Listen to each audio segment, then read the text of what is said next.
سلام زي خبركم تخاطلتي بين تي في نلو مسوني ايسرا مغابي تزت دالو على توزينات تزلكم مصلخو كموترو كصاف صام مدباتنا نختكتاتلونا ندعدمكو بقدامነት ارسته زينا ኤርትራዊት ስኒት ሀብታብ ንግስቲ ወይዘሪት አፍሪካ አሜሪካ 2023 ኮይና ባይቶ ጸጥታ ተልእኾ ዓቃብ ሰላም ሕብራት ሃገራት ኣብ ደቡብ ሱዳን ንተወሳኺ ሓደ ዓመት ክናዋሕ ወሲኑ ኤርትራዊ ስደተኛ ኣብ ፈረንሳ ንነፍሱ ጽር በዓልቲ ቤቱ ካብ ሓሙሻይ ደርቢ ኣጽዲፉ ቀቲሉዋ ፕሬዝዳንት ኢራን ናብ ሱዑድ ዓረብ ምብጻሕ ከካይድ ተዓዲሙ ጸጥታው ሕስነት ቀይሕ ባህሪን ምሕያል አህጉራዊ ዓውደ ዘተኸም ዝተኻየደን ካልእን ዝድህስስ መደባት ሒዘልኩም መጽለኹ ሰናይ ናይ ምክትታል ግዜ እንዳተመነኹም ኣብዛ ቻናል ድማ ናይ ወትሩ ተኸታተልቲ ንኽትኮኑ ሳብስክራይብ ብምግባር ናይ ደወል ምልክት ክትጥውቁ ብኽብሪ ይዕድመኩም ኤርትራዊት ስኒት ሀብታብ ንግስቲ ወይዘሪት አፍሪካ አሜሪካ 2023 ኮይና ኤርትራዊት ስኒት ሀብታብ ንግስቲ ወይዘሪት አፍሪካ ሕብራት መንግስታት አሜሪካ ሚስ አፍሪካ USA 2023 ቡኻን ዘውደ ደፊኣ ኣብቲ በቀዳም ምሽታ በሆቴል ክራውን ፕላዛ ከተማ ግሪን ቤልት ዋሽንግተን ዝተኻየደ ወግዓዊ ጽምብል ባንዴራ ኤርትራ ዝሓዙ ደገፍታ ሓወሶም ባዕውታ ክገልጹ ተራዮም ኣብ ቆልዑ ብፍላይካ ኦቲዝምን ዳውን ሲንድሮምን ዘለዎም ሰባት ኣብ ምሕጋዝ ክሰርሕ ከም እትደሊ ዝገለጸት ስኒት ኣብ 1999 ኣብ ኤርትራ ተወሊዳ ዝዓበየትን ኣብ ክፍሊ ግዝኣት ቨርጂኒያ አሜሪካ እትነብርን ዘላያ ስኒት 1990 ድምጽ ብምርካብ ቀዳሚት ክትኾን ከላ ተወላዲት ኮንጎ አሚና ቦናና 1955 ካሜሩናዊት አይዛንሂ ካትያና 2440 ድምጽ ረኺበን ካለይትን ሳልሰይን ኮይነን ኣለዋ ኣብቲ ውድድር ዝተሳተፈት ኢትዮጵያዊት ኤልዳዊት ሳምሶም 340 ነጥብ ረኺባ ዓላማቱ ውድድር መንእሰያት ደቂ ኣንስትዮ ኣብ ማሕበረሰብ ናይ መሪሕነት ተራ ንኽህልዎን ምሕያልን ግሎባዊ ሰብኣውነትን ዝያዳ ተበጻሕን ምግባር ምዃኑን መብረብ ሓበሬታ እቲ ውድድር ይረድእ ውድድር ወይዘሪት አፍሪካ አሜሪካ በዓመቱ ዝካየድ ኮይኑ አፍሪካዊ መበቆል ዘለውን ደቂ ኣንስትዮ ካብ መላእ አሜሪካ ዝተሳተፈዩ ስኒትን ውድድር ወይዘሪት አፍሪካ ሕብራት መንግስታት አሜሪካ ነቲ ዓቢ ራእይ ዝኾነሉ ሓገዛትን መሻርክትን ኣምርካብን ምስ ዝተፈላለዩ ዓበይቲ ዕድላትን ሰባት ንምርኻብ ባይታ ክፈጥረለይ ሰፊሕ ዕድል ስለዘለዎ ከምቲ ናብ ሾተይ መብጽሒ ድልድል ዝርያ ትብል ዳውን ሲንድሮም ዘለዋ ጓል 16 ዓመት መንኣስ ሓፍታ ምስቲ ኩነታታ ዝሳነ ብቁዕ ትምህርቲ ዘይምርካባም ኣብ ተዓውዲ ኣድሂባ ክትሰርሕ ከም ዝደረኸያ ገሊጻ ስለዚ ኻበት እግዚአብሔር ዝሃበኒ ናይ መምህርና ፍቕሪ መጽናዕትን ትምህርትን ወሲኽን ኩነታትን ዓቕምን ናይዞም ሓገዝ ዘድልዮም ቆልዑ ኣብ ግምት ብምእታው ነቲ ንዖም ዝበቅዕ ስርዓት ኣመሃራ ወይ ካሪክለም ከመሓይሾን ከዕርዩን እየ ዝሓስብ ዘለኹ ትብል ነዚ ኩን ምባርካ ዝተፈላለየ ንዕላማይ ከሳለጥ ይኽእል እዩ ኣብ ዝበለቱ ኣጋጣሚታት ንእትረኽቦ ዕድል ትምህርታትን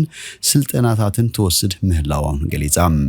ቅድሚ 4 ዓመታት ናብ ሕብራት መንግስታት አሜሪካ ዘምርሕት ስኒት ኣብ ዩኒቨርሲቲ ጆርጅ ሜሰን 4 ዓመት ተማሃሪት ኒውሮሳይንስ እያ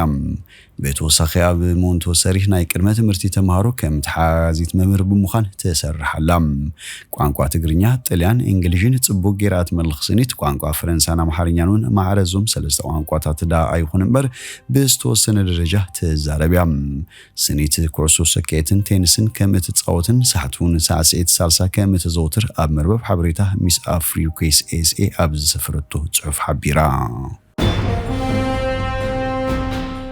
ባይቶ ጸጥታ ተልእኾ ዓቃብ ሰላም ሕብራት ሃገራት ኣብ ደቡብ ሱዳን ንተወሳኺ ሓደ ዓመት ክናዋሕ ወሲኑ ባይቶ ጸጥታ ተልእኾ ዓቃብ ሰላም ሕብራት ሃገራት ኣብ ደቡብ ሱዳን በተወሳኺ ሓደ ዓመት ክናዋሕ ምውሳኑ ፍሊጡ እቲ ሓሙሽተ ቆምቲ 10 ድማ ተቓየርትን ኣባላት ዘለዎ ባይቶ ዝሓለፈ ሰሙን ኣብ ዘካየዱ ኣኼባዩ ነቲ ውሳኔ ኣሕሊፉ ቆምቲ ኣባላት ባይቶ ጸጥታ ሕብራት ሃገራት ዝኾና ሩስያን ቻይናን ንምንዋሕ ተልእኾ ናይቲ ኣብ ደቡብ ሱዳን ተዋፊሩ ዝርከብ ዓቃብ ሰላም እንተተቃወማ ናይ 13 ሃገራት ናይ ድጋፍ ድምጽ ብምርካብዩ ክሳብ 14 መጋቢት 2024 ኣብታ ሃገር ክጽንሕ ተወሲኑ ካብ ጽባሕ ናጽነት ደቡብ ሱዳን ኣብ 2011 ኣትሒዙ ኣብታ ሃገር ተዋፊሩ ዝርከብ ተልእኾ ሕብራት ሃገራት ኣስታት 20,000 ዓቃብ ሰላም ሰራዊትን ልዕሊ 4,000 ሓይሊ ፖሊስን ኣብ ሲቪላዊ ኣገልግሎታት ዝተዋፈረ ዓቕሚ ሰብን ኣለዎም ኣብ ደቡብ ሱዳን ተዋፊሩ ዝርከብ ተልእኾ ሕብራት ሃገራት ኣብ ምዕቃብ ሰላምን ካልእ ንጥፈታትን ዓመታዊ 1.2 ቢልዮን ዶላር ባጀት ከም ዝህልኽ ዝንገረሉ ደቡብ ሱዳን ነዚ ዝሓለፈ 12 ዓመታት ምስ ቀቢላ ተባሂላ ብልሹናን ፖለቲካ ስልጣን ዝተተሓሓዘ ተደጋጋሚ ግጭታት ይካየደላ ምህላው ይፍለጥም በሰንኩ ድማ ልዕሊ 380,000 ሰባት ክሞቱ እንከለዉ ሚሊዮናት ካብ መነባብሮም ተመዛቢሎም እዮም ኣብታ ሃገር ተዋፊሩ ዝርከብ ገዚፍ ሓይሊ ዓቃብ ሰላም ሰራዊት ሕብራት ሃገራት በብእዋኑ ንዝውላዕ ግጭታት ደቡብ ሱዳን ኣብ ምግታእ ከም ዘይተዓወተ እዩ ዝንቀፍ ኤርትራው ስደተኛ ኣብ ፈረንሳይ ንነፍሱ ወከፍ በዓልቲ ቤቱ ካብ 5 ደርቢ ኣጽዲፉ ቀቲልዋ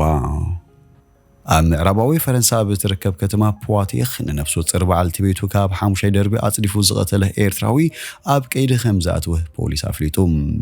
እቲ ኣብ ኢትዮጵያ ዝተወለደ ኤርትራዊ ምዃኑ ዝተጠቐሰ ስደተኛ ናይ 5 ኣዋርሕ ነፍሰ ጡር ንዝነበረት ኤርትራዊት በዓልቲ ቤቱ ድሕሪ ሓያል ጭቕጭቕ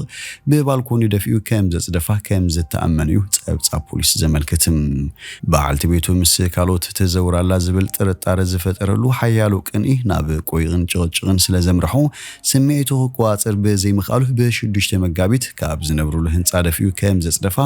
ንዝሃቦ ቃል ብምጥቃስ ኣኽባር ሕጊ ከተማ ፖዋቲኽ ኣረዲዮም ነሳ ካብ 5 ደርቢ ጸዲፋ ናብ መሬት ድሕሪ ምዕላባ ብኡንቡ ከም ዝሞተት ኣብቲ ቦታ ዝተረኸቡ ናይ ህጹጽ ረድኤት ሓካይም ሓቢሮም ካብቲ ዕለት ኣትሒዙ ኣብ ቀይዲ ዝርከብ ስሙ ዘይተጠቕሰ ኤርትራዊ ስደተኛ ኣብ ፈረንሳይ ብቕትለት ኣደን ኣብ ማህፀን ዝነበረ ዕሸልን ተኸሲሱ ጉዳዩ በቤት ፍርዲ ይረአሎ بريزيدنت إيران ناب سعود عرب مبصح خكايد تعدمو إيران سعود عربن دبلوماسياوي زمدنن ናብ ንውር ንምምላስ ድሕሪ ምስማዕ ኣብ ውሽጢ ሓደ ሰሙን سعود عرب ፕሬዝደንት ኢራን ኢብራሂም ራይሲ ወግዓዊ ምብጻሕ ንኸካይድ ከም ዝዓደመቶ ኢራን ገሊጻ እቲ ዕድመ በደብዳቤ ንጉስ ሳልማን ከም ዝመጽ እኳ እንተተገልጸ ብወገን ስዑዳውያን ግን ዛጊት ዝተባህለ ነገር የልቦን ቀረባ ታሪኽ ማእከላይ ምብራቕ ኣብ መንጎ ክልቴን ሃገራት ዝተፈጥረ ቅርሕንቲ ዝዓብልሉ እዩ ነይሩም ቻይና ኢዳ ዘእትወትሉ ሽምግልና ንጂኦፖለቲካ እቲ ዞባ ዳግማይ ክቐርጾ ተጽቢት ይግበር መሐመድ ጃምሺዲ ዝተባለ ላዕለዋይ በዓል ስልጣን ኢራን ብዛዕባቲ ናብ ሪያድ ንብጻሕ ዝቐረበ ዕድማ መልኪቱ ኣብ ትዊተር ኣብ ዘርግሑ ጽሑፍ ፕሬዝደንት ራይሲ ብሓጎስ ከም ዝተቐበሉን ኢራን ንምትሕባር ንምስፋሕ ድልውቲ ምዃና ኣስሚሩሉን ኢሉም ብኻልእ ወገን ሚኒስትር ጉዳያት ወጻኢ ኢራን ሁሴን አሚር ዓብዱላሂን ንጋዜጠኛታት ኣብ ዝሃቦ መግለጺ ክልቴን ሃገራት በደረጃ ሚኒስትር ጉዳያት ወጻኢ ክራኸባ ከም ዝሰማምዓን መራኸቢ ክኾኑ ዝኽእሉ ሰለስተ ቦታታት ድማ ሓሳብ ከም ዝቐረበን ገሊጹም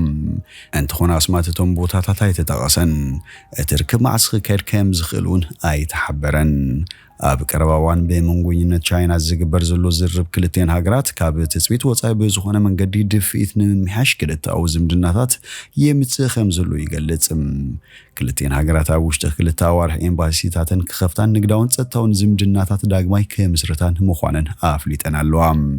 ቅድሚ ሕጂ ዝተገበረ ፈተነታት ዕርቂ ዘይተዓወተ ኮይኑ ቅድሚ ሕጂ ምዕባለታት ብኣሜሪካ ሕብራት ሃገራትን ካልኦትን ብጥንቃቐ ዝርአ ዘሎን እዩ